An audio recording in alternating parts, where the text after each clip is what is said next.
next round is called This Is My, where we bring on a mystery guest who has a close connection to one of our panellists.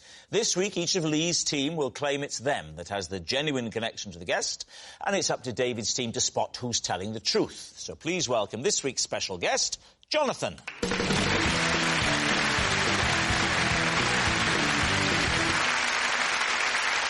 So, Debbie, what is Jonathan to you? Well, this is Jonathan, and when he was a baby, I used to pull him out of a top hat.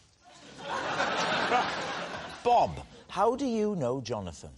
This is my friend Jonathan, and I have brewed 3 award-winning beers with him. Right. And finally, Lee, what's your relationship with Jonathan? This is Jonathan. One Sunday, the two of us spent 3 hours trapped in an automatic car wash. David's team, where will you begin? Well, Debbie, so you used to pull Jonathan out of a top hat? Yeah. And so, how old was he then? About 6 months. 6 months. Was he a rabbit at that stage? He's grown up into a lovely bunny. What a cougar comment that was. He's going for it, though. Look, he's aflame with desire. Look at him. He's got the right hairstyle to be pulled out of a top hat.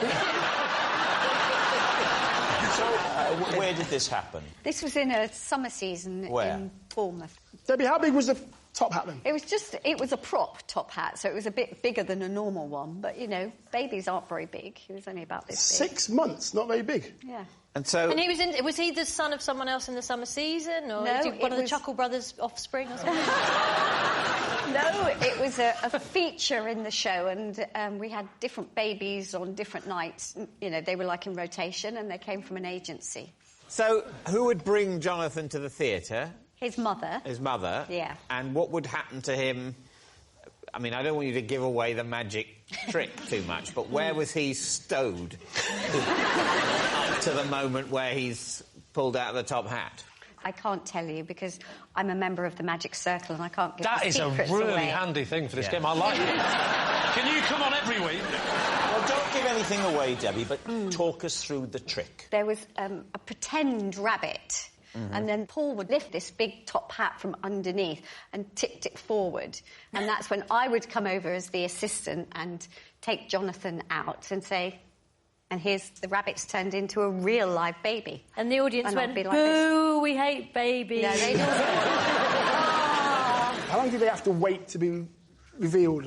Not very long. It wasn't a very long trick. So they were only briefly on stage before the They were only briefly in reveal terrifying darkness alone.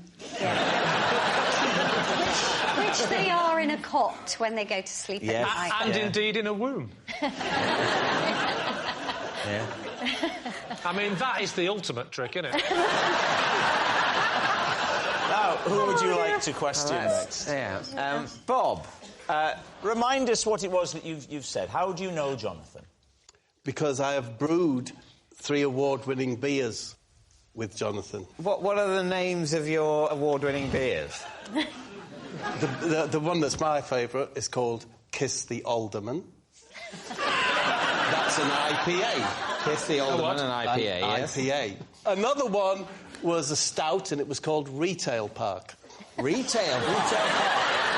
And the other one was a lager, and that was called... Not Now, Madam. It seems funny now. That's why we used it. Madam Lager. Kiss the Alderman, Retail Park. Can I just say, he's written these down, so I hope you can remember them. How long did you two work together for? About 2 years ago, I was in the field, Dion, collecting some mud to go and bury at home in my garden. And along came Jonathan, or J-Keg, as I call him. And he said, I recognise you off the telly, you're that Ray Mears, is what he said. And we got chatting, and he said, do you like beer? I said, I like beer. He said, would you like to brew some beer? How quick! I said, yes, I would, rather urgently, actually. Run out! And he's got a brewery, JPEG. Yeah. It's a lean-to next to a barn, right next to the field where I was. It's quite big, actually. It might be a lean 3 or a lean 3. So I went in this marvellous little brewery that I'm imagining, and we mashed. Well, part of the process is mashing. Right. You put a load of hot water in the cylinder, and you have to stir the malt barley. Yeah. And I did that bit of it. And I thought, I adore this. Is there any way that I could see this process through, and we could call this beer Kiss the Alderman? What is the Alderman? He's an unelected council official. Say, for example, let's focus in on Bolton. Yeah. So if Bolton had a large Chinese community, but there was no representatives, councillors, they would say, would you like to informally nominate one of your Chinese community, and they will become an alderman, and they will sit on the council and be able to represent... Right. No, that makes sense. So we've definitely covered what happens to the Chinese community in Bolton. However, back to the beer story. Yeah, so... and that was Kiss the Alderman. So we brewed 1,000 litres, bottled it, and it was the top beer in the Kent Craft Ale Society. Can I ask, my husband is a brewer, what hops did you use? Citrus hops. One of them's called something, and the other one likewise is named as well. I mean, this all checks out. You know what? The thing that is the hipster brewing beard. If you were to say to me, draw a brewer, that's what I'd draw. That's what you draw now. It's very interesting, actually. Now. Wow, really? Whereas if someone asked you to draw a brewer 30 years ago, you'd draw someone very different, wouldn't you? I'd draw you.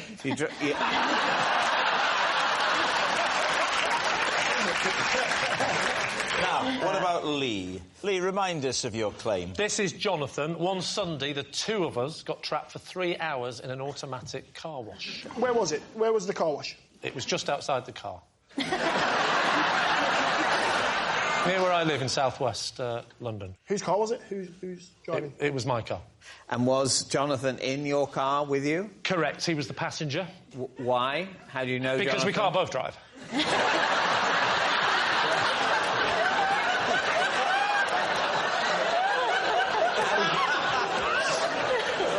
How do you know Jonathan? I know Jonathan because we're in the same football team.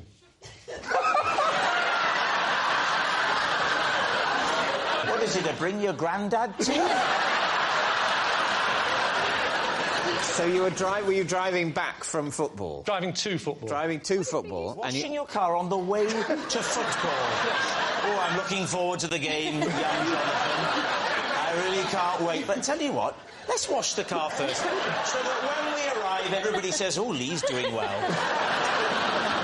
You drove into the car wash, and what happened? So, there was 3 options. It was gold, silver or bronze. And obviously, being from the north of England, I was looking for a lesser metal than all 3. But it stopped at bronze. So I went in and I said, can I have a car wash? And he gave me the token, and I went back out and I Was it a token? Sometimes it's a code these days. All right, then what he said was, the token is where the squirrel likes to hide.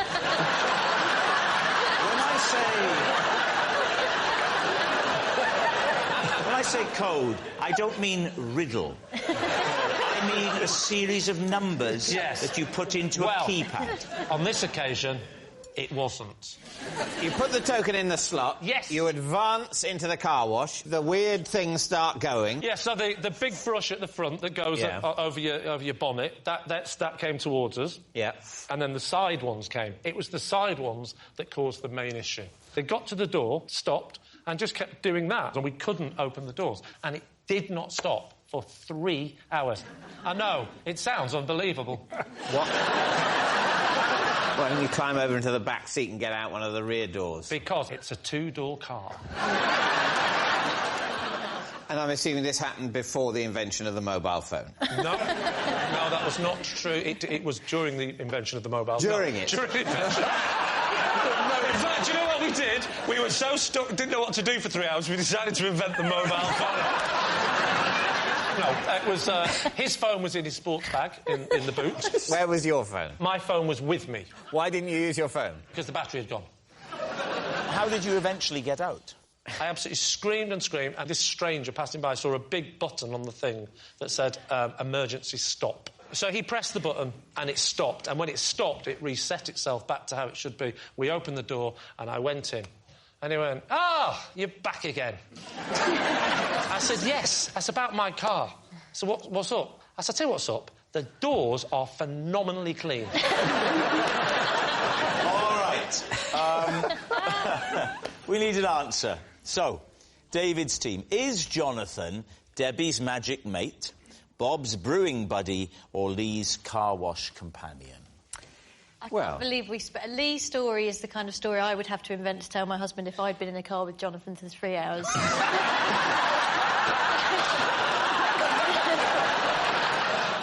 Jonathan looks like a hipster brewer to me.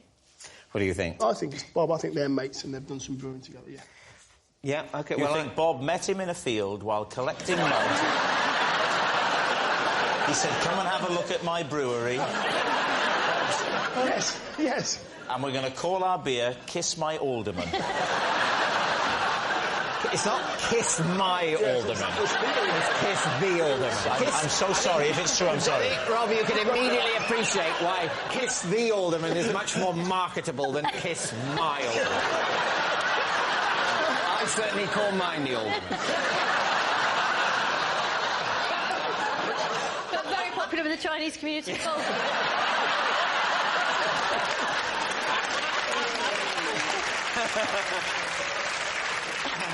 So, David, what are you going to say? I think my team thinks it's Bob. Yeah, but let's go. OK, you're going to say Bob. OK. Jonathan, would you please reveal your true identity? I'm Jonathan, and I brew beer with Bob. Yes, Jonathan is Bob's brewing buddy. Thank you very much, Jonathan. So please welcome this week's special guest, Paul.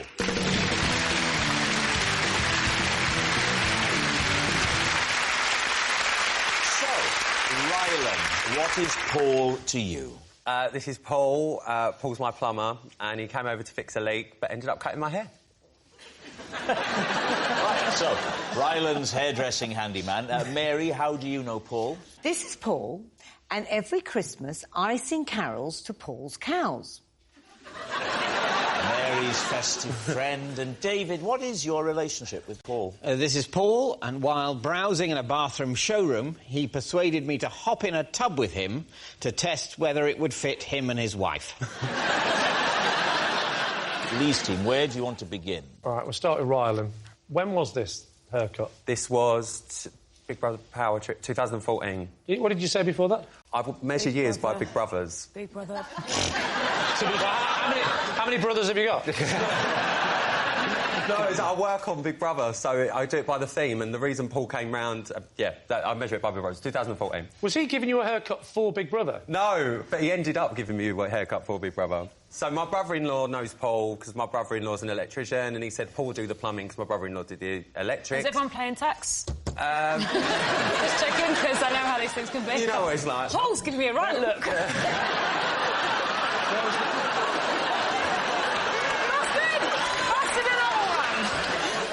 Where was the leak? It was basically my shower was dripping, and I'd called my hairdresser Hayley, and because he comes to my house to cut my hair and colour my hair, because this isn't real, guys. Shock. Yeah.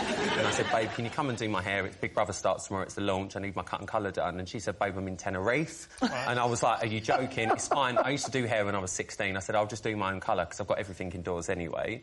So I put my colour on, and then when I went to wash my hands, I realised that there weren't no water coming out of the tap. So I rang Paul and said, Paul, come over to fix my taps, and And then what happened? Well, then basically Paul came over and he fixed everything, and I said, Paul, you wouldn't do me a favour, would you?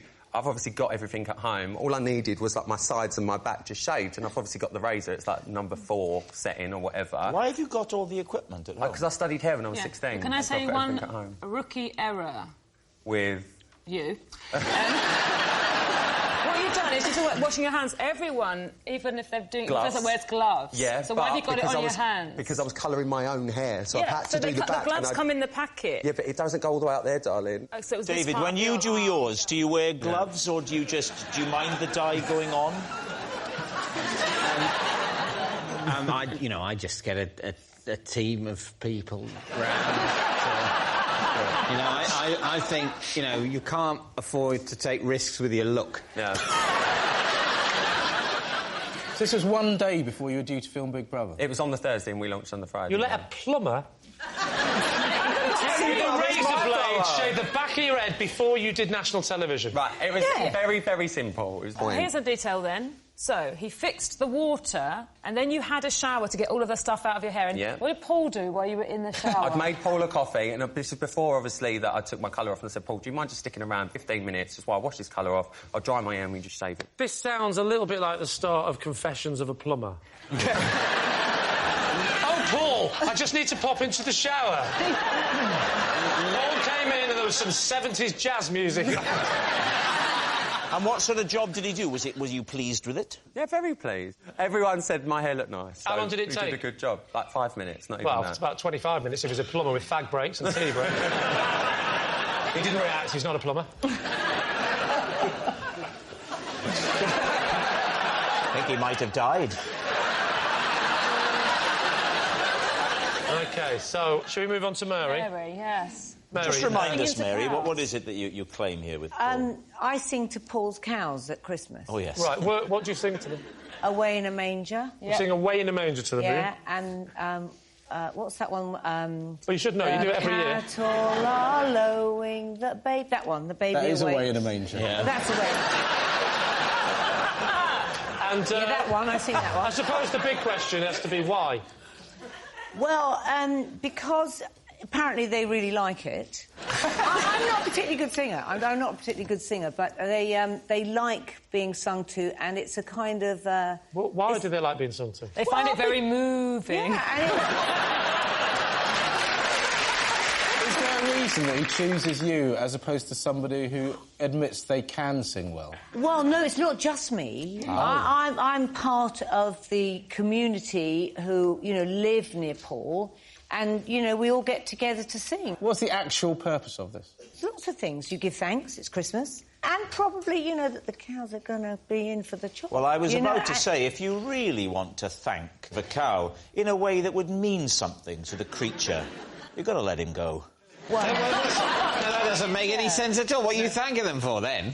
Yeah. The thing you're thanking them for, you then don't get. The key thing is what you're thanking them for is their forthcoming deliciousness. You've got to do it in advance, because afterwards they can't hear you.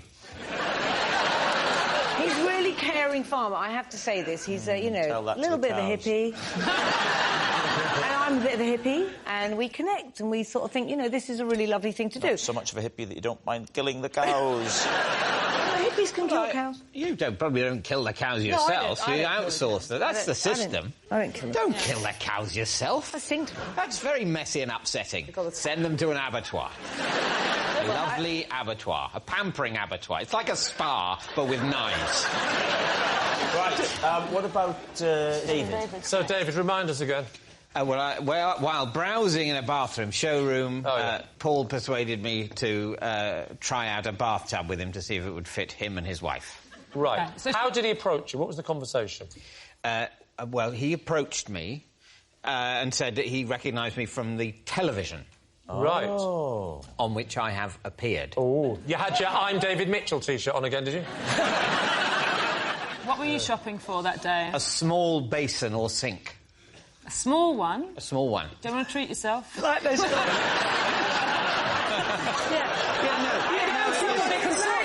I should clarify. What I was looking for was to human scale. David, what was going through your mind when a complete stranger walks up to you and says, I know you from the telly, will you get into the bathtub with me? Well, it didn't happen like that. It didn't. All right, then. It didn't happen like that, but tell us another version how it didn't happen. Well, he initially said, I like your work on television. Really? It's a lie. I'm going to say it. He asked for a selfie. We took a selfie, so it was very nice. I was feeling my... It was very nice. My fragile... Yeah, it was nice. Look, it's not an accident we're in this business. On some level, we have an emptiness inside that we need to fill with the approval of strangers. And a little bit of the approval of a stranger was making me feel a bit better about myself. Thank you very much. And David... Albeit briefly, and then it turned out he had an ulterior motive. David, I need you to act this up because... We're all talking about this like it's sensible. Mm-hmm. It's too intimate. Unless... We were clothed. I know. I want to know which way round. Did you sit opposite each other with your legs... No, we both sat at the same end. So you were spooning you? No, of course we sat at opposite ends. Did you choose the tap end or the non-tap end? The tap was in the middle. So this is the thing, for an actual rational human being to think, I wonder if I'll fit in this massive bath with my wife, I'll ask this minor celebrity that I don't know.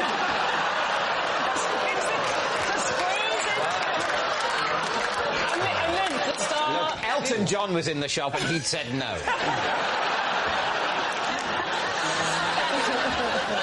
Will you do it with Ryland for me? OK, well... So what am I assuming? Well, we've got to imagine we're getting in a... You're a very tall man. I'm quite tall. Yeah. God, oh, Matt, I can see why you can't get phones in a wallet in those. As a working hypothesis, let's say this rectangle is broadly the bath. Yeah. So... Is there any blood going to your feet? You're in the bath showroom. So you sit at that end. Right. The tap's here. Is this what you did? You took control, David? No, I didn't take control. And then, as you can see, our legs sort of tessellated. No, in between. You know what this is making me think, David? I'm picturing... You just look at each other now, and I'm picturing a voiceover saying, there are many ways to keep a relationship fresh and alive. Why not try sharing a bath together? I think, well done.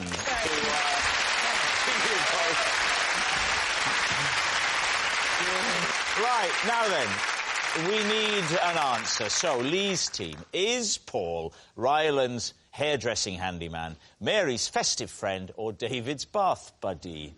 What do you think? The only story that made any kind of sense whatsoever was Ryland's. Why? Ryland's? Yeah, Ryland's. Oh. I can believe that a man whose obsession is being legendarily well-groomed and stylish would panic and get his plumber to do his hair. I could just about believe that. I've been looking at Paul while everyone's been talking, and he really did light up during David's story. Like, he was really enjoying it, like he was a fan of David. Or it might be the first time he's heard it. It's true as well. What about the farming? What do you think about That's Mary? the one I think is true. The farmer? I think that some local people would go and sing for animals at a local farm just as a thing to do. I do believe that you can sing to a cow. I believe slightly more that somebody would have their hair cut by a plumber. However, not him. I mean, who did your teeth? The Tyler?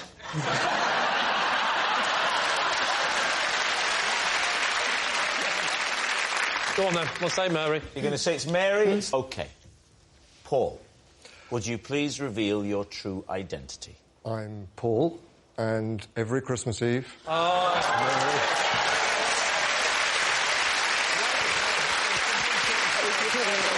Yes, Paul is Mary's festive friend. Thank you very much, Paul. Please welcome this week's special guest, Justin.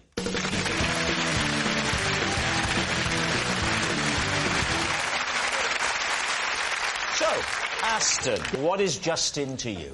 This is Justin, and once I did a backflip in a supermarket and landed in his trolley. Good luck with that one, Aston.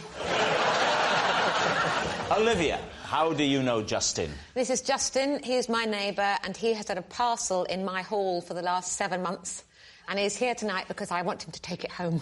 And finally, David, what is your relationship with Justin? This is Justin. He tried to recruit me to his underground ping-pong club after being wowed by my skills with the bat.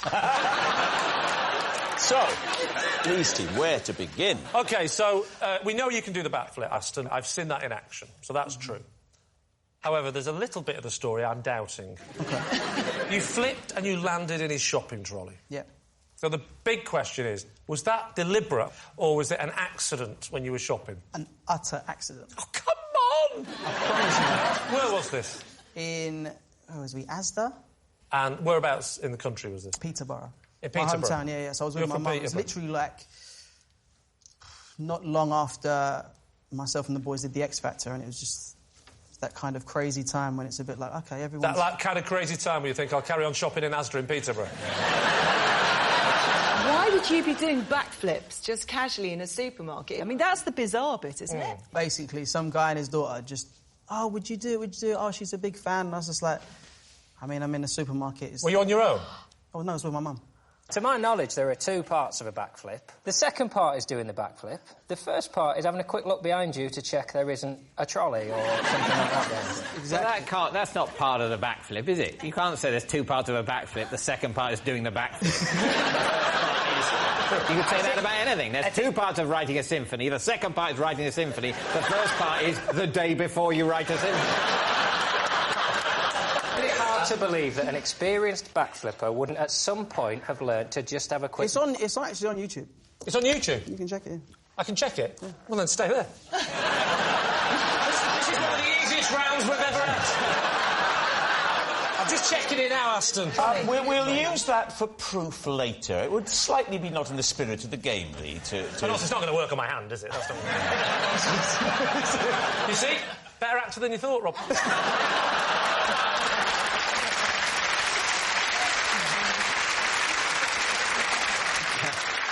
When you do a backflip, you know, you don't normally fly in the air afterwards and land higher up. You just kind of land on the same plane. If you were deliberately trying to backflip into a trolley, I would say that could be done. But not by accident, because oh, my goodness, it could have... But then again, he's only a little fella, isn't he? He's only little. I bet he flipped and he landed right in that little baby seat. And then off he went and started his life with a new family. Are you claiming that you landed on your feet? Yeah. You landed on your feet in the trolley? And you stayed stood up? Of course. Was this man pushing it at the time? No, it was there. Did he think you were a free me. gift with the cornflakes? Did you land facing him or facing away? I'll tell you what, I'll show you. Don't. I'm going to do it, just to prove you, right? Listen. Aston, darling, don't do anything dangerous. Aston, be careful. Let's just know, because I'm going to show you, and just I how wish high I brought as it well. up, I'm so sorry. It's fine. You be Please here. don't do it. No! Oh! Yeah, exactly. So I'll be here. Oh, so you did. Right.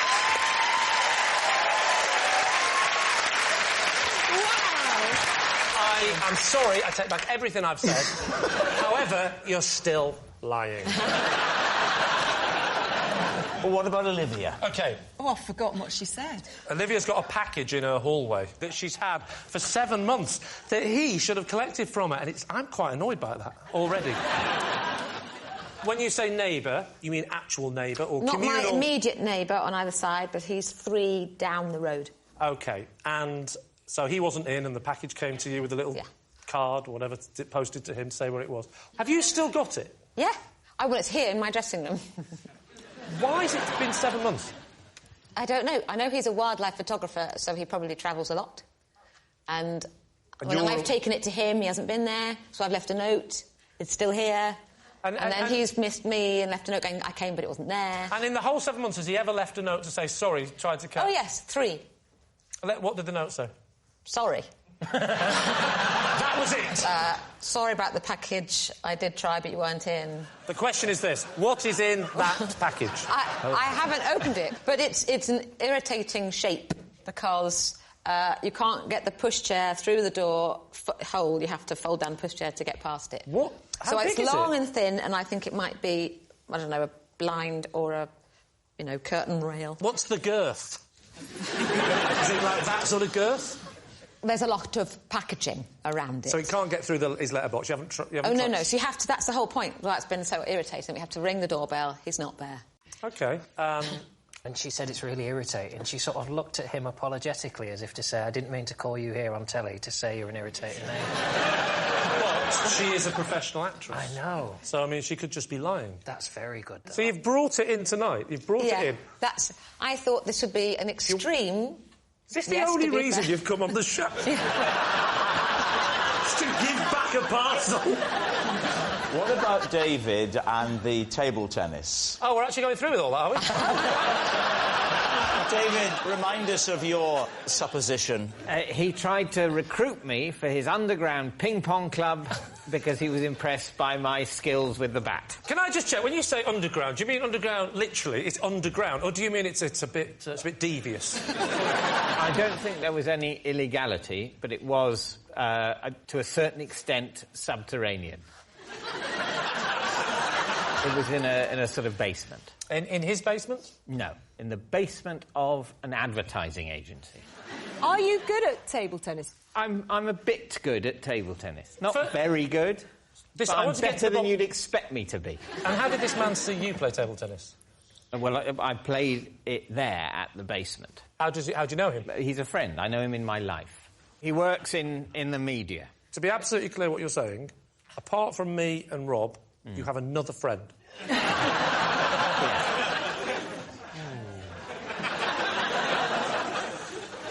You said, David, in your statement, he was wowed by your table tennis. Yeah. I've seen you play table tennis, but I don't picture you as being particularly adept at any sport. You don't mind me saying that? Don't I? OK. Good to know, because I was wondering what I was experiencing. But Talk me through your serve. Well, I sort of go... That's a bog standard. You don't do... No, because I like to keep my tongue in my mouth.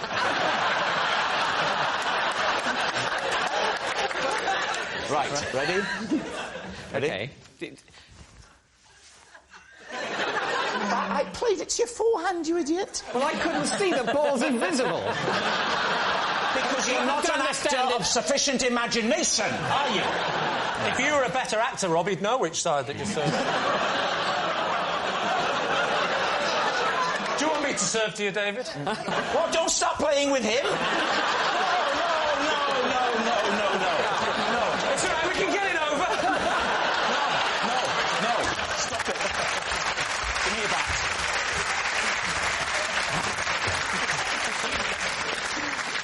So there you were, playing table tennis in this underground car park, and what you did wowed him enough to say, please join our team. Well, firstly, he'd invited me to see the club. Yeah. So I hadn't just turned up and he saw me across a crowded underground thing. I'm not suggesting romance was involved. Seeing people across a crowded area doesn't mean there's romance involved. Typically, the expression, I saw him or her cross a crowded room, infers romance. It implies.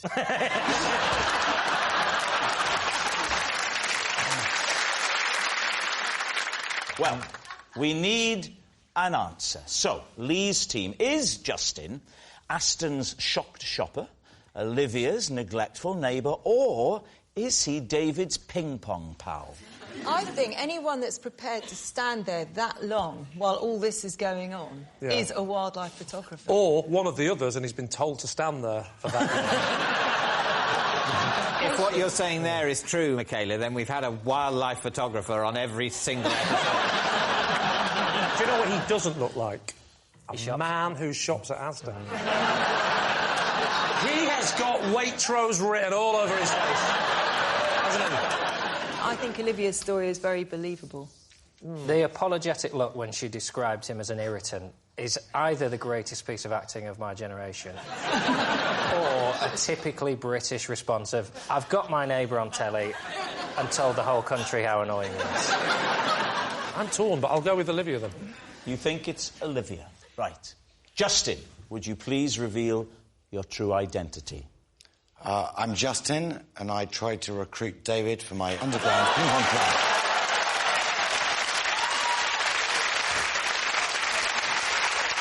Yes, Justin is David's ping-pong pal. Thank you very much, Justin. please welcome this week's special guest, Zoe.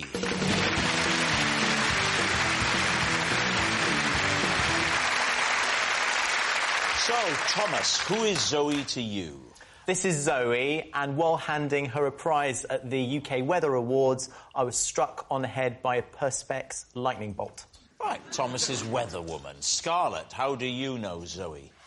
This is my old flatmate Zoe. We once discovered we'd been burgled when we arrived home dressed as burglars. Scarlett's burgled burglar. And Lee, what's your relationship with Zoe? This is Zoe. Together, we formed a search party and scoured a campsite by torchlight for a missing cuddly frog. David's team, where will you begin?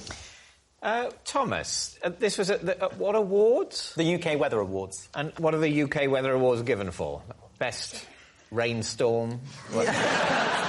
Could be the best national weather presenter, regional weather presenter. Any more? And what was Zoe winning for? She's a regional weather presenter from Northern Ireland. And she won Best Regional Weather Presenter? Yes. And were you hosting the awards, or No. You were just there to give that award out? I was just handing the prize to her. And what happened? At one point, there was just a noise and something hit my head. I had no idea what it was, and it fell from above. It was a Perspex thunderbolt. It was part of the decorations, the symbols, hanging above the stage. Part of the set? Yes. When it hit my head, I didn't obviously know it was a thunderbolt at the time until I saw it. You didn't know what had hit you? Exactly. And then you saw what had hit you? I was really surprised. Well, wouldn't you be? Yes, I would be, yeah. I'd be surprised if it was true. Who next, David? Lee, what's the story here? Zoe and I... Yeah. We had to do a late-night cuddly frog search by torchlight. Yeah. OK, so who did the cuddly frog belong to? The cuddly frog belongs to Zoe's very young child. How did you know Zoe? Zoe was about 4 or 5 tents down from us. I didn't know Zoe at all. Paint the picture for us, Lee. You're in the tent. Have you zipped up? Oh, yeah, we're totally flat down. Right. You and Mrs. Mack are cuddled together? We are, we're on our inflatable mattress. Right. What Actually, no, Mrs. Mack is also inflatable, and...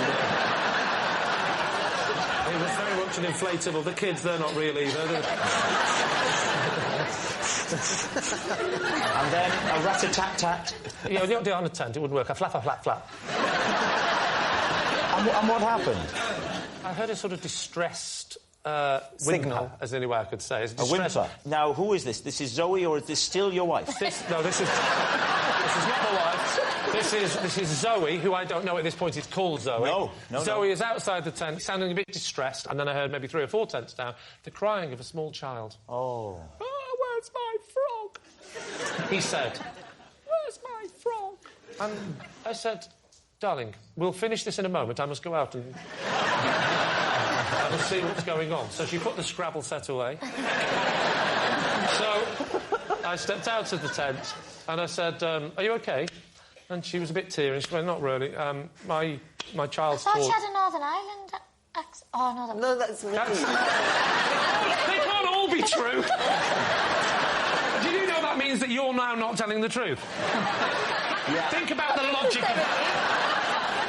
My advice to you, Scarlett, is to pretend that your former flatmate is also a Northern Irish weather presenter. So, I go outside the tent and I see that Zoe is a bit distressed. I said, Madam, can I be of any assistance to you? What did you have on your feet? What did I have on my feet? I had skis. What do you mean? Well, hear me out. You've sprung into action. Yes. In the tent. All right, I had springs on my feet. And I'm wondering, do you do your shoes and take a while? You sling on a pair of Crocs? I had my slippers on, my lambskin slippers. And I went outside with my little slippers on, and I said, are you OK? And she went, no, my child's lost his toy, and he's getting very distressed, and he can't sleep without it. And I said, well, hey, you shouldn't be doing this on your own. I said, love, get out of the tent and have a talk. But she was snoring at this point, so I got the torch, and we went searching for the frog. Where did you find the frog? Well, this is the interesting part of the story. I hope so. Hopefully. It was actually in there's a small shop on camp, and It was in the fridge of the shop, and the shop was dark, but the fridge was lit up because the fridge stays on. And it was sitting in the fridge. Oh. The child has put the toy, apparently, in the fridge to play a game, forgotten about it, left it, and it's just stayed there. You could see it behind the glass-fronted fridge. And the shop was locked, because it was night time. So we had to leave it. We couldn't... I was going to break in through the skylight. I thought, I can't do that, can I? I can't break in for a soft toy with a woman I've never met. With a couple of torches, and we both had balaclavas on. It would have looked like... Nasty, are you taking notes? No, I think you're doing a drawing, aren't you? I'm not offensive. You're just boring the life out of me. I'm not sure attention span. Now, like, Scarlett. Yeah? Remind us how you know Zoe. So, Zoe is my... How you know Northern Ireland weatherwoman Zoe. So, me and Zoe went to uni together, and we lived together. And we had been on a night out, got back and discovered that we had been burgled whilst dressed as burglars. Right, OK. Why were you dressed as burglars? So, when you do initiations, because we were in the hockey society together, we had to dress as burglars, because we were in the first year, and then the second and third years dressed as cops. So we went out and we had swag bags, masks, stripy jumper, and then... came back and discovered we'd been burgled. So obviously when the police rocked up, they thought we were joking. And we were in hysterics. I was just stood there with my swag bag like, we've been burgled. Did the police think you'd burgled it yourselves? I just think they thought it was like a uni prank. Right. Like are you sure they were police? Because you said it was a cops and robbers party. They legit workers, we'd rang them, yeah. Right, OK. And what was funny is my friend Sarah's mum came to pick me and Sarah up, and when she went in my bedroom, she started crying. She was like, oh, my God, look what they've done. And I was like, no, Wendy, this was just my room. My room is just a mess. They just took my laptop off my bed. It's fine.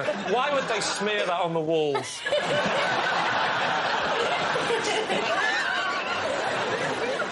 What? Is it? Nasty's saying you don't look the same age. Yeah, man, that's some Back to the Future Marty McFly business. If you was in the same uni, you must be a first grade, and she was at least a year above you. No offence, Zoe. How old do you think I am? All right, you look, realistically, This is no time for realism. Early 20s, late 20s? No, I'm not. I'm not early 20s. Late 20s? I'm 28 this year. So late 20s, then? Yeah. Yeah? You go, Mid to high 20s. Yeah? Mid to high 20s, yeah? Boom. Oh, Nasty, please Zoe, be nice. You look like me, baby girl. You could be in your 30s. Can I ask you a question, Nasty? Have you ever met a woman? Who's that? But you got to be honest. We're trying to save people's lives right now. Feelings if you want the truth. You can't handle the truth. It's true, though, isn't it? It's like me saying, Raw, I was in school with my mum. Yeah, but Zoe's younger than me. Zoe is legit younger than me. No, because she was finding her kid's frog. No, she...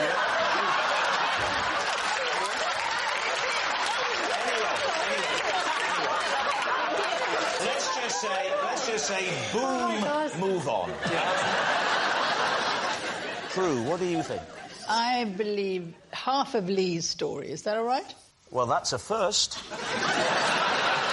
Nasty? Yeah, Tabernacle Man. What? Well...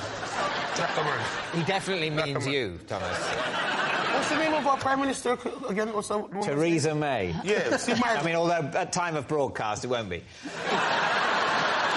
Well, she had malfunctions on her set and things dropped down on That's a very good point. Yes, things happen exactly on the weather all the time. What he's talking about. Yeah. That's true, actually, yeah. This is like one of those buddy cop movies, isn't it? Where the two different cops have been paired together. I really don't think this is going to work, but we'll give it a go. But you get... That's a very good impression of Big Nasty. Well, my team doesn't think it's Scarlett, so we're ruling out Scarlett, and then it has to be one of Lee or Thomas. Oh. Knackerman. All right. You're going we'll with go Thomas. With Thomas. No. It's not you. Here we go. Zoe, would you please reveal your true identity? I'm Zoe, and Scarlett and I discovered we've been burgled while Christmas burglars. Yes. Zoe is Scarlett's burgled burglar. Thank you very much, Zoe. No way. So please welcome this week's special guest, Shabs.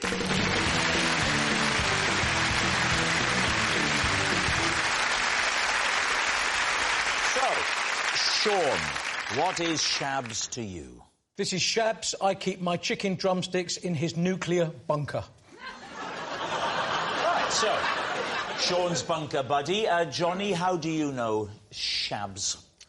This is Shabs, and he used to regularly park cars on my foot to stop me going anywhere. Johnny's parking prankster. And finally, David, what is your relationship with Shabs? This is Shabs, and he's taught his parrot to say, "Nice shoes, Dave," whenever I enter his cobblers.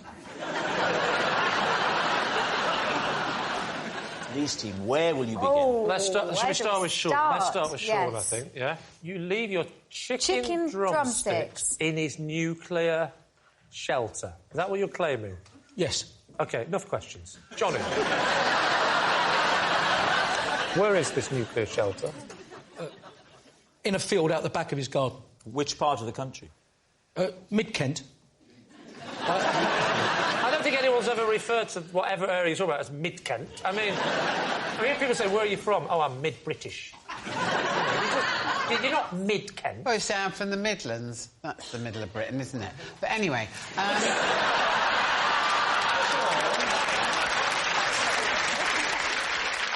Sean, has he got a freezer in his nuclear bunker? A very large chest freezer. How many chicken drumsticks have you got in it? There's probably in there, I'd say it's a pack of 10... Because it's not just drumsticks, you see. Oh, you're not running a catering firm on the side? No, I have meat mass-delivered, and sometimes I need an overflow. Well, from a regular delivery from a butcher's. Right. Why are you buying so much meat? Because what's happening particularly this year, I've been working away a lot, so I haven't been going through the amount of meat I normally go through. So at the moment, it's just a bit of an overflow. Well, why didn't you stop the order? How do you know Shabs, Sean? I know Shabs from my local pub cricket team. What fielding position? Well, yeah, slip and number 4 batsman. Right. And what does he do? All-rounder. Excellent. All right, sorry. He does everything. He bats, he bowls, he freezes your meat. Sean, I've never been into a nuclear bunker. What's it like? OK, so basically, when you approach it, you'll see something that might look like a sort of white, woodeny, one of those slatted beehives, the square beehives. A slatted beehive, yes. But what that is, that's I think, is the air conditioning, purifying system. And then there's almost like a hatch, like a submarine hatch. Yes. So you climb down a ladder, a metal ladder. Sorry, can I just check? Have you been watching the Teletubbies recently? And then you get down the bottom of the ladder. Is there a living area, bedroom? Yes, there's a living area. He has got a television and a cracking stack. Oh, yeah, because after the nuclear war, you're going to get a lot of telly, aren't you? I bet EastEnders survives. The cockroach of TV shows. You said it. I can't go back.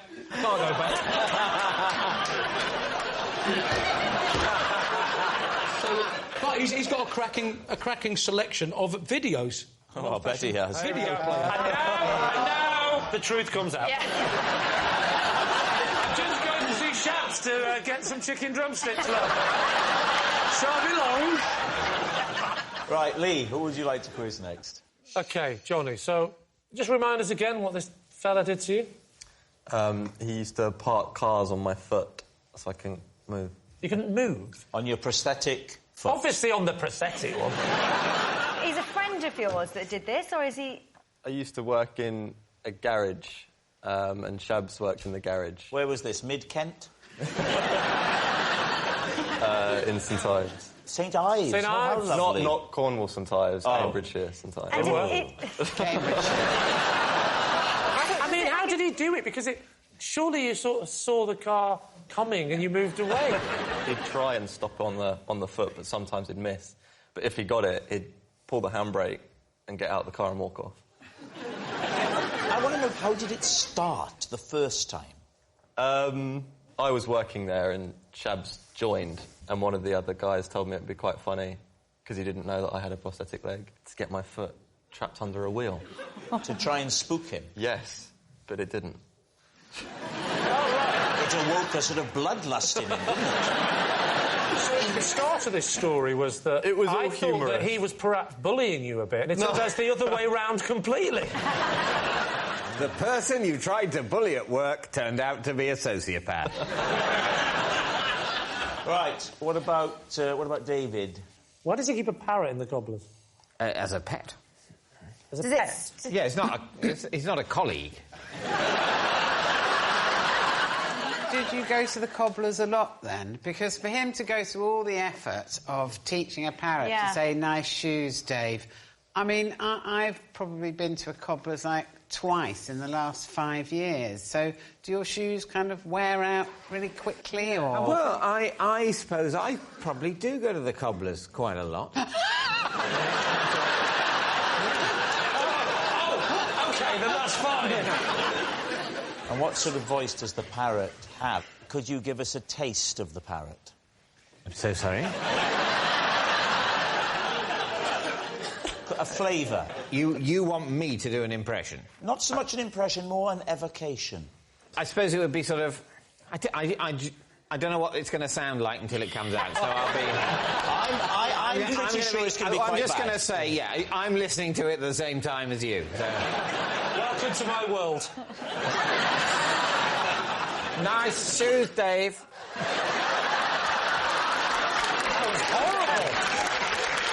The most horrible thing you've ever done. Nothing like a parrot. You've done some horrible things, but that was horrible. Well, look, it's a parrot. You know, it doesn't sound like a parrot. Are you sure it's not just a rather exotic man that works with Shabs? Obviously, what you've got to understand is what you heard there wasn't the parrot. That was me. You're saying that parrot sounds like a man pretending to be a parrot. But it didn't even sound like that, did it? Any parrot worth his salt would say, nice shoes, Dave.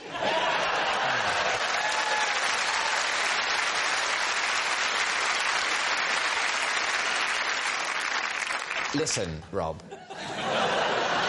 You're in the chair. If you want to do a parrot impression at any point, you can just do it. We don't have to go round this ridiculous process. What's the name of Shabs's parrot? Graham. It's sounding more and more like it is a man. It's a man stood in the corner of the shop. This parrot, is he 6 foot? No. Does he smoke a cigarette and go, all right, Dave, nice shoes? All right, we need an answer. So, Lee's team, is Shabs Sean's bunker buddy, Johnny's parking prankster, or David's parrot pal? I thought Sean told a great story. I love the fact that he's putting his drumsticks in his bunker. Do you think that's perfectly acceptable? That sounds like a euphemism, doesn't it? You believe that? Here's a question. Does Shabs look like the type of person who would have a nuclear bunker? Definitely. I think that Shabs looks like he could work in a garage. What about David? The bit I doubt is the fact that you're going to the Cobblers so regularly, because that would be the actions of a man who cares what he looks like. What shoes have you got on tonight? Do you want me to show you my shoes? Yes, please. Should we have a look and see if they're worn? Oh, nice shoes, Dave. And they it's easily done, isn't it? And, yeah, these have never been to the Cobblers. You seem to be spending a lot of effort on the shoes and less effort to iron your trousers. That may be a lesson to you, young man. I didn't realise my offer to show you my shoes was going to lead to mockery. You must have had David, you must have suspected it. Yes. So you're saying Johnny? Emma? Yes. You're saying Johnny? Reluctantly, I am. OK. Right. Shabs, would you please reveal your true identity? My name is Shabs, and I used to park cars on Johnny's for... Yes, Shabs is Johnny's parking thanks, sir. Thank you very much, Shabs. So please welcome this week's special guest, Jamie.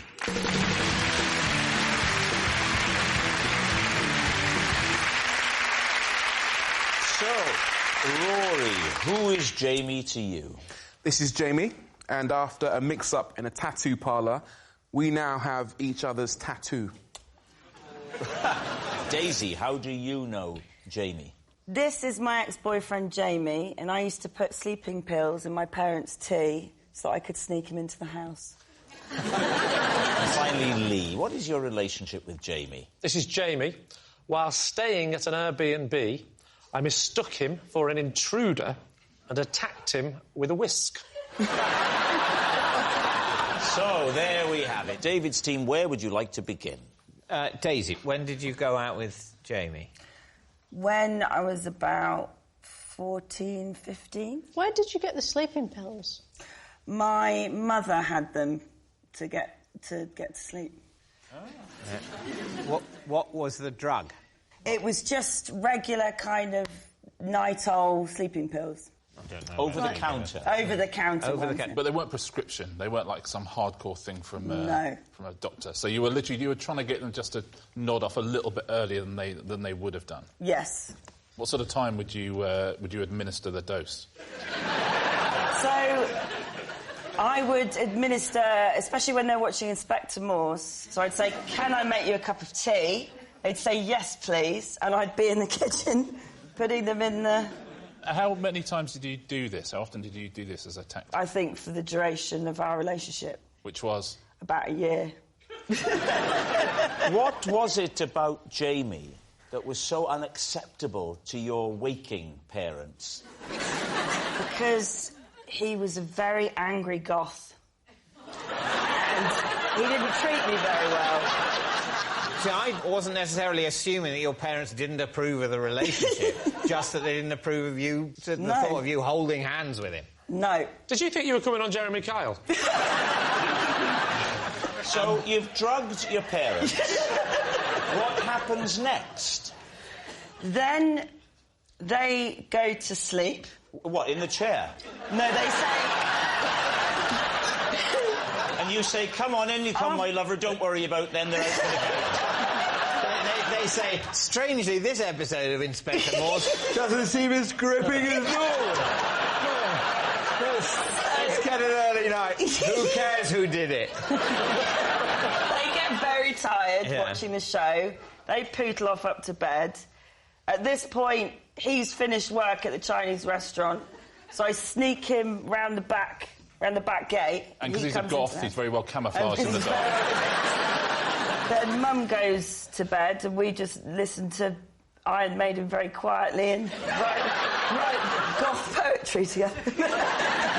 I've never heard that euphemism. No. But... OK, and this happened for about a year, and were your parents unaware of the relationship altogether? No, because they woke up once. And... You hadn't got the chloroform and the hanky. So they woke up, and my mum walks into the room to find some black goth hair on my pillow and says, "Paul," which is my dad, "get down here now. Daisy's smuggled in Jamie. Kick him out of the house and say something responsible." So my dad said, "Get out my house, you pillock." OK, now then, what about Rory? OK, so Rory, what was going to be your tattoo, and what tattoo did you end up with? I wanted a tattoo of a crescent moon. Quite classy. Yeah. Instead... Easy. Instead, I got a picture of Popeye's face. And where? Just there on my left shoulder blade. Have you still got it? Yes. And how did the mix-up occur? We were on holiday in Thailand together. Bit of a lads booze up. One thing led to another. We all got a bit merry, shall we say. And I don't think it was Jamie's idea. I think it's probably Sam, my other friend, who said, let's all get tattoos. Yeah, that sounds like Sam. That's a kind of... It's a very Sam thing to do. Yeah. When was this, Rory? Late 2000s. The late 2000s? Sorry, early 2000s, my bad. The early 2000s? Yes. Well, the late 2000s would be nearly 1,000 years. A long time in the future. So, you're in Thailand. Yeah. Talk us through the tattoo parlour. Where was it situated? Koh Phangan. So you fly in, you get to Bangkok, and then I think... If you're lucky. And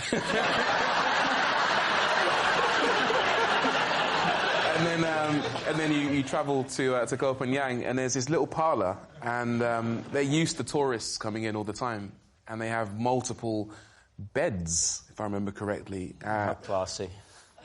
And not that kind of establishment. And then you choose out of a book what you want. Yeah. And then you kind of go... I know what a book is. I'll have the number 4, Jamie wanted the number 5, or whatever With rice, it was. or...? Not that kind of establishment.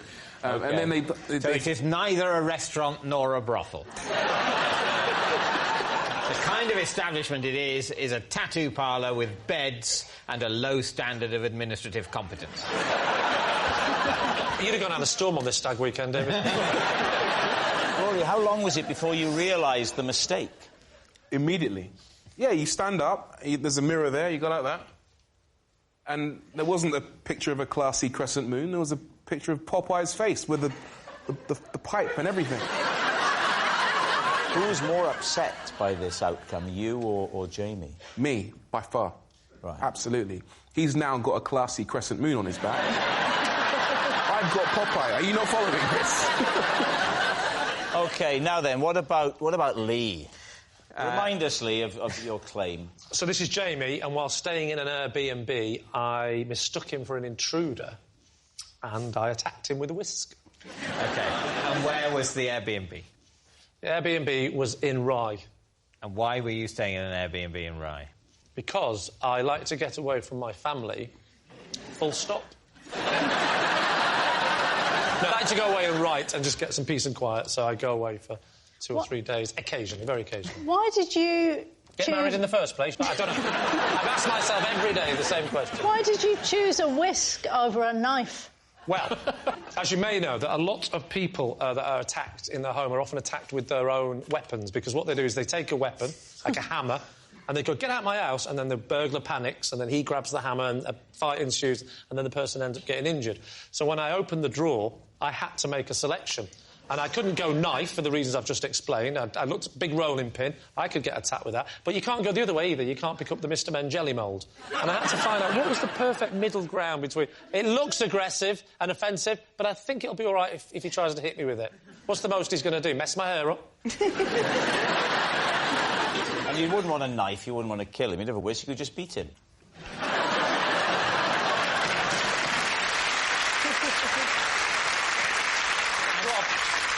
You beat with a fork, you whisk with a whisk. The applause begs to differ. Let's set the scene. Paint a more vivid picture for us. It was daytime. It was daytime? Yeah. I mistook him for an intruder because I subsequently found out that on the email that was sent by the person who owned the house, they said, oh, by the way, someone's coming, whatever it was, Saturday afternoon to have a look at the wood-burning stove. I hope that's OK. They'll only be 20 minutes or whatever. So I was asleep, and it was about midday, something like that, and I hear a noise downstairs. And then he starts playing around with the wood-burning stove. Oh, no. And I get worried. I think someone's down there. Because the noise is sort of... sorry, well, you are Welsh. Are you asking me the time?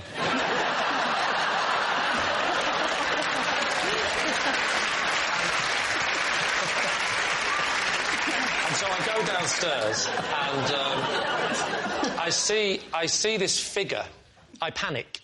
And I was going to say, get out, or else. I don't know what I was thinking. I just ran at him. I'll whip you to a soft peak. Oh, I definitely didn't say that to him. No, never say that to a strange man in your house, David. And I whacked him on the back really hard, just kept whacking him and whacking him. You hadn't previously challenged him or asked him why he was there. You just went straight in and battered him with a hand whisk. I just panicked and I was just straight in, went to the kitchen, got a hand, batter. No, there's no batter involved. We need an answer. So David's team, is Jamie Rory's branded buddy, Daisy's smuggled sweetheart, or Lee's innocent intruder? What do you think, Diane?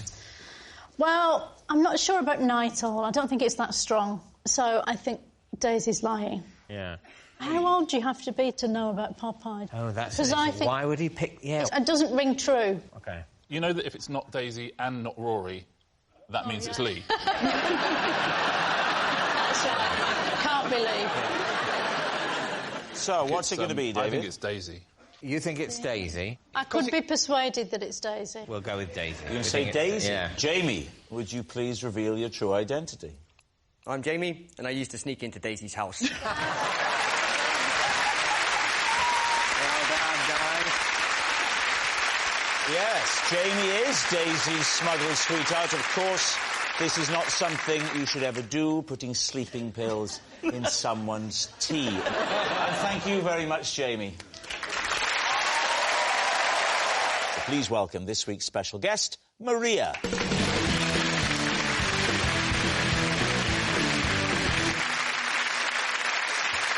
So, Ronan, what is Maria to you? This is Maria. She is the Boys' Own competition winner that 20 years ago won the duvet from my bed. Toff, how do you know Maria? So, this is Maria. She works for my new business venture, selling clip-on earrings for dogs. And finally, David, what is your relationship with Maria? This is Maria, and she once gave me a ginger nut when I came over all queasy on a glass-bottomed boat. Lee's team, where will you begin? Well, we'll begin with Ronan, I think. So she won your duvet 20 years ago. First of all, what was the competition? What was it? Was it on a TV show? It was my 21st birthday, and it was a radio show. And on the radio show, we did a competition to give away my duvet. Was it actually your duvet, or did you just buy a duvet? It was actually my duvet. Sorry, just to be clear, do you mean the duvet or the duvet cover, or both? It was all of it. You can't just... Oh, you mean all the horrible old manky duvet bit that's inside it? Full of coffee stains and others. What did she have to do? So it's a radio show. They're getting very good morning to you. You're going to be your chance today to win Ronan Keating's duvet. I was in Ireland. It was in Ireland. Sorry? It was in Ireland. Sorry, Ronan, he's got a limited range. Oh, sorry. The only chance you've got is if Ronnie Corbett co-hosted. What did she have to do? It was a competition. People had to send me a birthday card. Right. And I would pick one of the birthday cards out. So tell us how it worked. Talk us through it. We were actually doing the show live from my house on my birthday. And... now it's... nice detail. They came to the house. Yeah. Right. And so we did it from there. So they wanted an item from my house. So they just had to send you a birthday card and you would choose the best. And how did you judge the picture? What was it? We put the cards in the washing machine. You put the cards in the washing machine? The washing machine. So, and we spun it around a bit, and then I put my hand in and I took a card out, and it was Maria's. Did you sign it, the duvet? I did. Was it a single or a double? It was a double. Did it have buttons along the top or the side? Down the end. Right, you're lying. Nobody would know that. Nobody would remember that. Everyone knows that. How else do you think they get the duvet in and out? Duvet from 20 years ago? Well, from whatever era, it has to have buttons. How do you get the duvet in and out? No, sometimes the buttons are down the side. You said it was on the end. You'd never remember where... It depends on which way you turn it. No, you'd never... on the side. They're always at the bottom. No, buttons are never down the side. Never. I think I know what's happening here. I think you've got the duvet the wrong way round. Yes. That's your question. Do you find, when you're sleeping at night, that your neck and knees and toes get very cold? Let's move on. Who would you like to question next? Let's go with Toff. Toff, you are claiming what? So Maria basically runs the production of my new business venture, making clip-on earrings for dogs. OK. How's that going? Well... Are you going for a particular breed, or is it for any dogs? No, it's for any dogs, but we've had to be quite careful about the clasps, because obviously dogs' ears are quite thin. Yeah. We've got 10 different styles. Oh, go through them all quickly. So, oh, God, do you have to do all of them? I'm not sure that's embarrassing. Do you want to change it to 3? We've got 2 pearl ones. We've got, like, a small one and then a longer one. Oh, you're going to get through the 10 like that, are you? Then we've got a medium-sized pearl. Then we've got a very large pearl one. Basically, we've got 10 sizes of pearl. If I wanted to put an earring on my schnauzer, how would I go about it? Well, the company's called Dog and Sloan. Get it? Dog and Sloan, I like that. That's very good. I wanted Bone Ranger, but it was already taken, which is yes, annoying. That's my website, isn't it?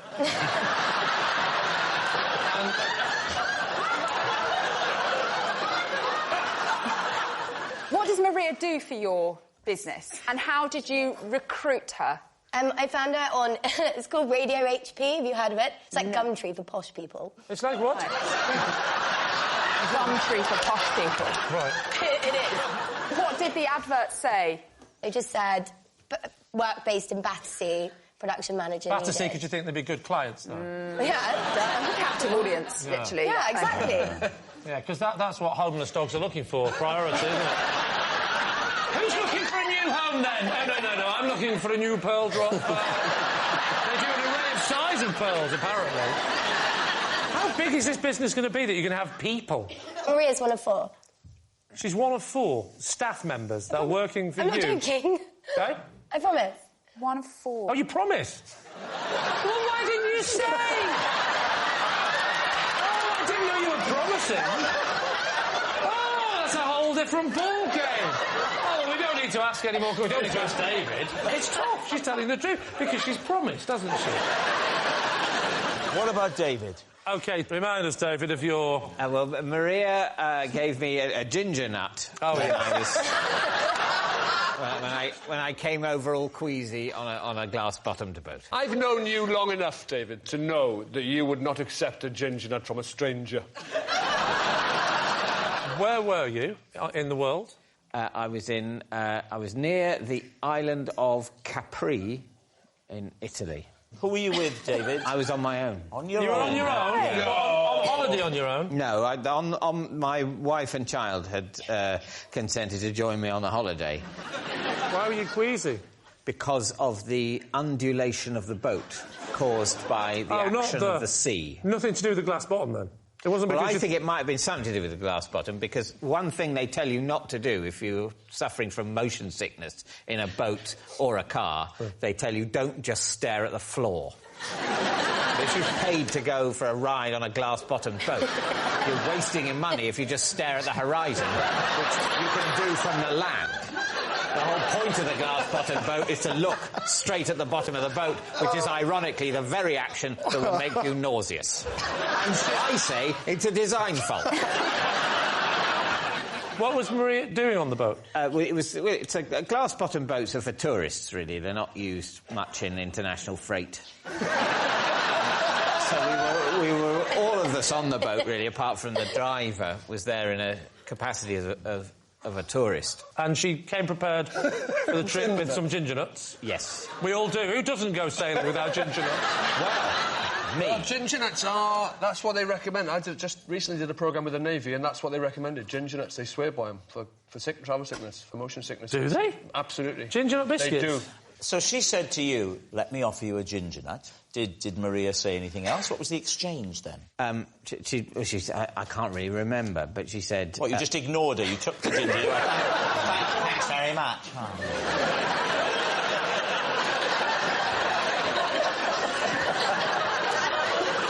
Is that what you did? Yeah, well, I mean, that is how my face is, so, Right, we need an answer. So, Lee's team. Is Maria Ronan's bedding buddy, Toff's doggy designer, or David's seasick Samaritan? Well, I think Toff's out. Is she? Yeah, surely, right? No one's buying doggy earrings. Well, I think as upsetting and disgusting as it is, it's Ronan. I don't Far more find it upsetting. Ronan's? No. Don't you? As, like, a 12-year-old girl, I would have loved to have won Mark Owen's duvet. Yeah. That would look like a flannel.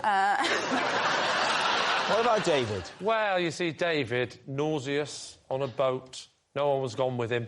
It's all ringing true, isn't it? So let's make a decision. It's Ronan. Ronan.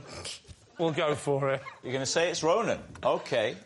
Maria, would you please reveal your true identity?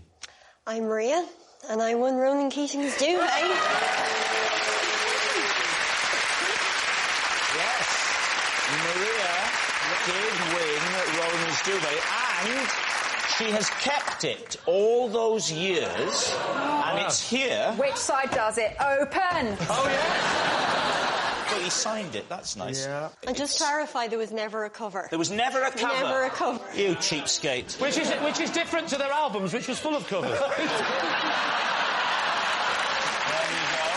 that nice? Hello, Maria. Come on, 2 years later, how are you? Nice to see you. Now, that's how you treat your fans, Lee. And this is your most treasured possession. Yes. Well, that's... And where's it been for all these years? The attic. In the attic. Really treasured. Well, Maria, thank you very much for coming on. Thank you. Safe trip home. Lovely, thank you for coming. Thank Maria! you very much. So please welcome this week's special guest, Oliver.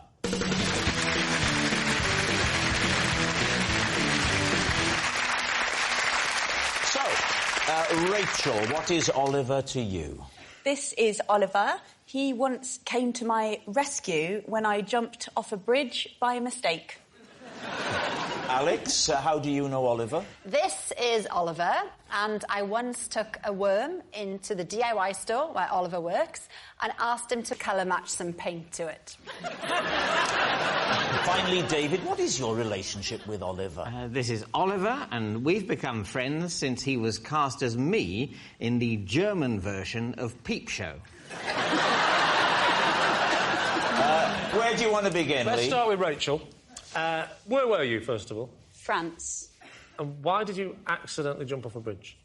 Because it was a sort of party in the countryside. I mean, he looks French. And I wandered away. No facial expressions. Yeah, but if he has no facial expressions, he'll look German. It'll give it away.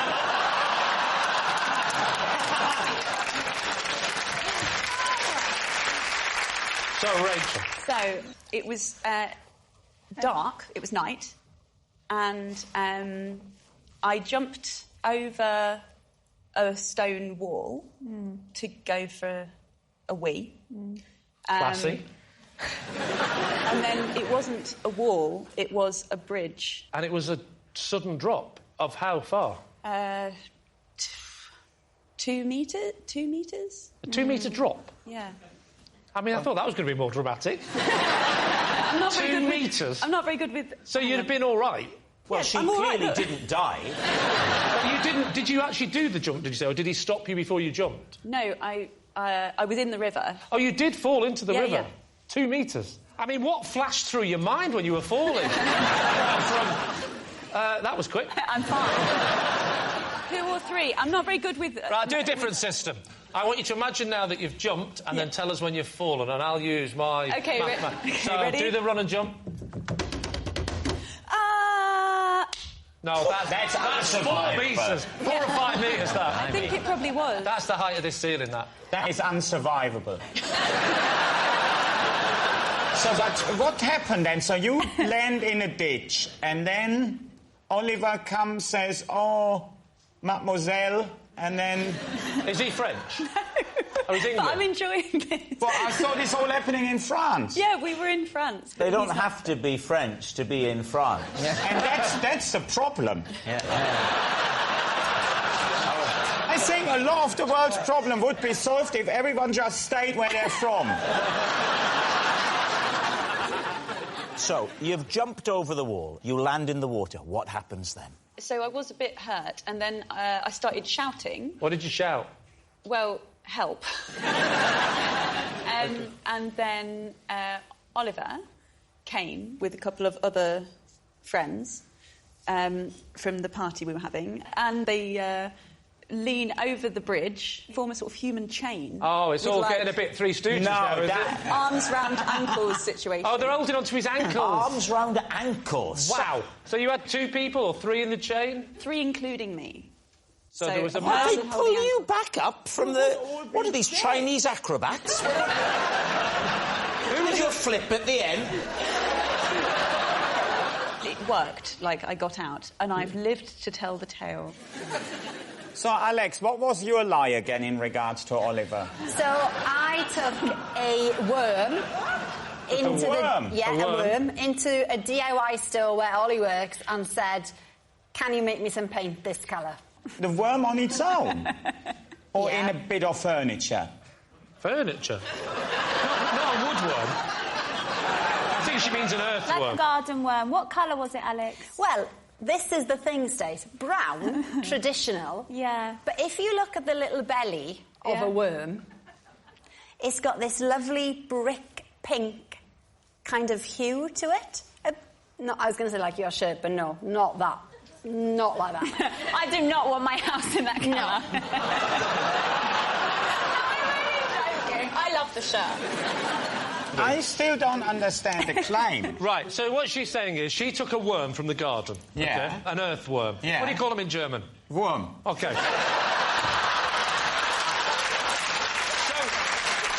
So when she said worm, why didn't you understand what she meant? Because that's exactly what she said. Which room was it, Alex? It was the guest bedroom. The guest bedroom. So we Stop them staying too long. That bit I understand, but what's Oliver got to do with it?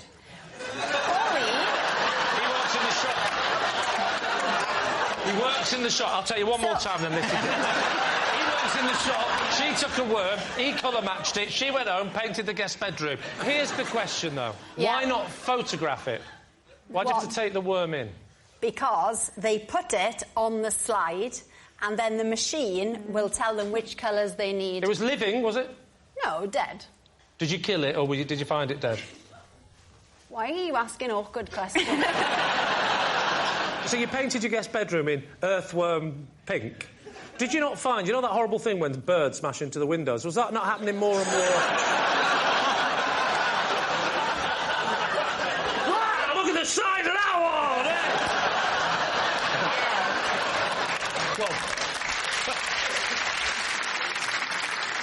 You say to Ollie, look, and it's a bit odd, but could you match this colour? Yeah. How did Ollie respond? He said, you should see some of the things that people bring in Oh, wanting good. to be matched. What did he tell you? Like what? Give us some Well, examples. that's all he of the... said. You should see some of the things. And I went, But you didn't say like what? You weren't interested at all. No, she just if wants someone a said to colour. me, you should see some of the things that people Listen. bring in. And you went, that's all right, I don't want to know. You would have said, tell me. No! Lee, when I go to B&Q, I'm there to complete a task. There is no dilly-dallying. We're in and out. No, I've seen the one show. You can pad things out. I've done the one show, and you spent 15 minutes, and this is genuinely true, talking to me and Billy Ocean about elastic bands. Well, I mean, we were thin on the ground for guests that week, obviously.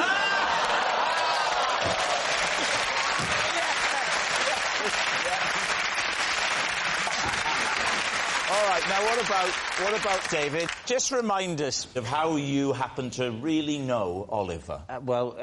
Oliver and I became friends when he was cast as me in the German version of Peep Show. Oh, yes. OK, so first of all, what is the German version of Peep Show called? It's called Camera Heads. Or Camera Heads? In German, I think it's Camera Köpfen.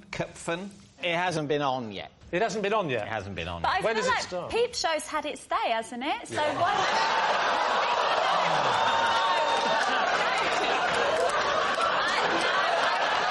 See, that was unlike Alex's put down of Lee. That was unprovoked. David, I love you, and I loved the Peep Show when it was on a long time ago. But I mean, I feel like the German Peep Show would have been looking to cast it a long while Well, back. what series are they on? They filmed the first series, and it's on soon. So he's or not... perhaps never. Maybe they hate it. No, we give everything a go. A great title for a history of Germany. They really do.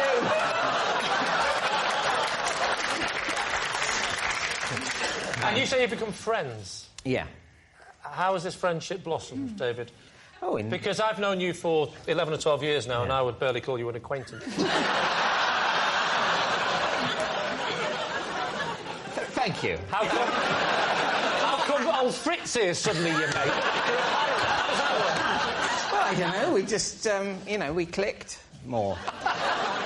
We met when some of the people making the German show came to meet the production team here. And you would think they exported to Germany before it's dead in the water. That's the point.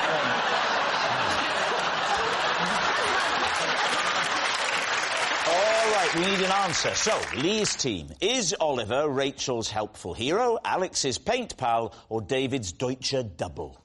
Stacey, are you leaning towards anybody? For sure. I think he works at a homeware store and he helped Alex pick the paint. Yeah, I think we can definitely rule out Rachel's. Yeah. That didn't make no sense whatsoever. I stick a 5 on Alex. You put a 5 on Alex? I'm with my brother Henning. And you're saying Alex as well? Uh-huh. It's Alex and the worm. I think it's Rachel, but I'm going to go with my team and say it's Alex. Right. Oliver, would you please reveal your true identity? I'm Oliver, and I came to Rachel's rescue when she accidentally jumped in the river. Thank you very much, Oliver. So please welcome this week's special guest, Jerry.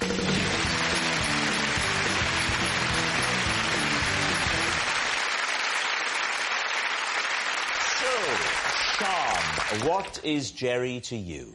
This is Jerry, and he was the policeman who came to investigate when I was heard screaming during a Christmas game of Twister. Right. Sean's concerned copper. James, how do you know Jerry? This is Jerry. He's the fireman who every Boxing Day soaks me with water during a festive game of squirt. Right. James's fireman friend. And finally, Lee, what's your relationship with Jerry? This is Jerry. He's the paramedic who ticked me off last Christmas after I landed my drone in his ambulance. David's team, where to begin? Sean, you were playing Twister. Yep. What was the occasion? It was in between Christmas and New Year, and me and my family had gone away and rented a cottage. And why did you scream? Because I think I had my left hand on red and right foot on green. Tricky. And we'd all had a few drinks, and... What was the time? What time of day? Oh, it was evening. Right. It was evening. I'd say about 10:30ish. OK. And my uncle fell on my face and I screamed.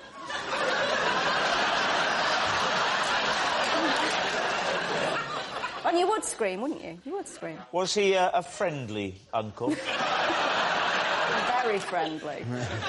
If you've been affected by any of the issues raised in tonight's show, there is a website you can visit. It wasn't a horrific scream. It was fun. I was having fun. I was just a bit hysterical. Could you reproduce it, Sean? Could an actress of your stature reproduce it for us now? Imagine, Lee, is this uncle who's a little too friendly. You're never that happy when he turns up, no matter how many presents you think, oh, it's Uncle Lee. Oh. I like the way that you said she's a good actress, so she could play the part of the screamer, but I could just play the untoward uncle naturally. So, there you are. Why don't you demonstrate the Twister? James, what are you doing? Playing the Twister mat.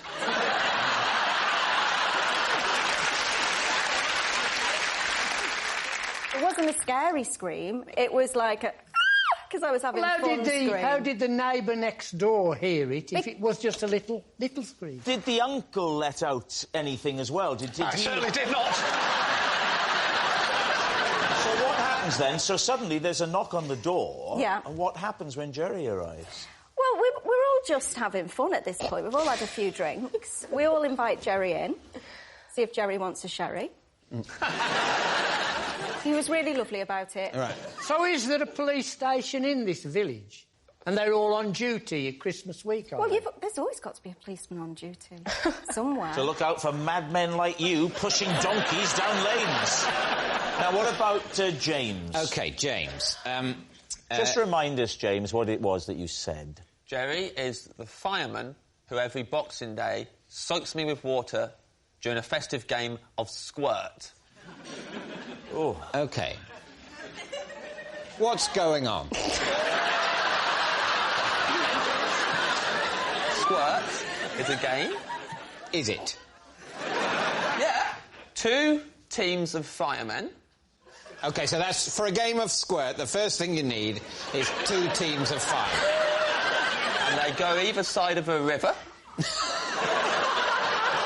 Yeah. And you get a rope, and you tie it up in a tree at one side of the river, and then you run it along and you tie it to a tree at the other side of the river. Yeah. But before you've tied it to the other side, you thread a barrel across it.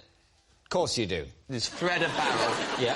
What if there's a fire in the local area during the lengthy set-up for a game of squirt? Well, he's not... They can't put out fires anyway. He's only volunteer.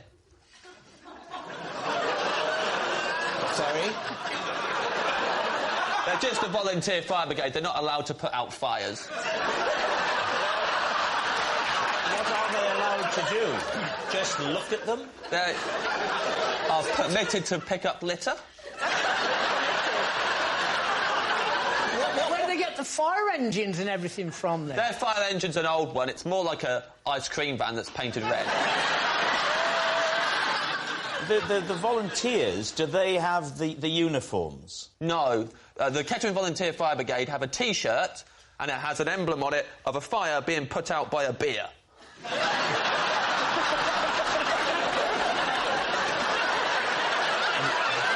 Talk us through the rules of squirt. OK.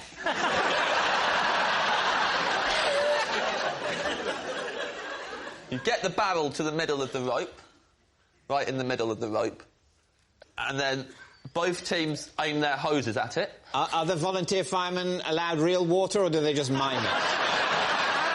No, they're allowed water, they just can't aim it at a fire. OK.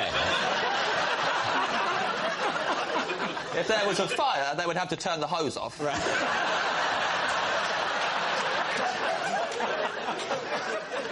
So what happens next? Someone's like, go! And then they both turn their hoses on and they aim it at the barrel. And what you're trying to do is you're trying to get the barrel, trying to squirt it along the rope so it gets to the opposition side of the bank.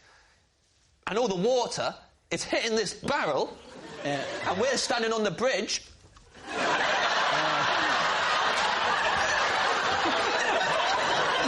Getting soaked. Yeah. And then you walk home going, good squirt this year. Right, now then, what about Lee? How did you come to land the drone in Jerry's ambulance? We have this really weird tradition in our house where we like to keep dry. And so I thought, what I'll do is I'll fly my drone, but I'll stay in the house. And the window was open, and I thought... The window was open because it was a very hot Boxing Day. The window was open.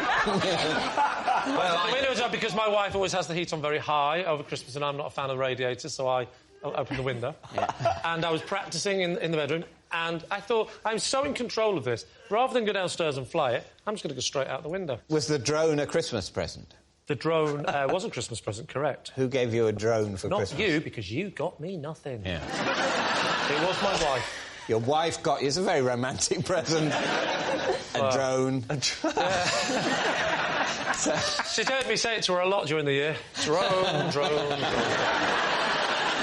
Why was there an ambulance there? Had your wife called it as a precautionary measure?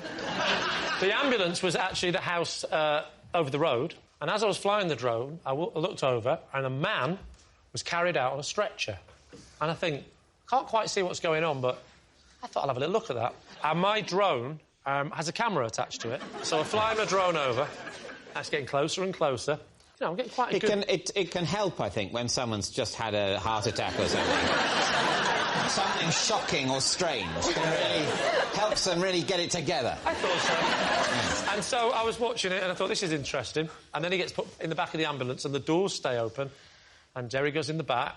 I think, I'll have a little look, see what's going on. So I get a bit closer. And now I'm hovering just outside the back doors. Yeah. And I pushed forward a little bit too much. And the drone went straight into the back of the ambulance, striking Jerry on the back. This presumably hurt Jerry because the rotors of a drone are very fast. Yeah, he was a good 3 or 4 inches taller than this last year. So Jerry spots you leaning out of your bedroom window with a remote control. What does he then do? Oi! I said, give me my drone back! I can't really repeat what he said on television. Okay, he swore. Because... No, he's French and I don't understand French. All right, we need an answer. So, David's team. Is Jerry Sean's concerned copper, James's fireman friend, or Lee's peeved paramedic? Oh, I don't. I mean... I think it's James's. You think it's James's? Yeah. I think it's Sean. I mean, I think we're agreed Lee is lying. Yeah. The question is it James or Sean?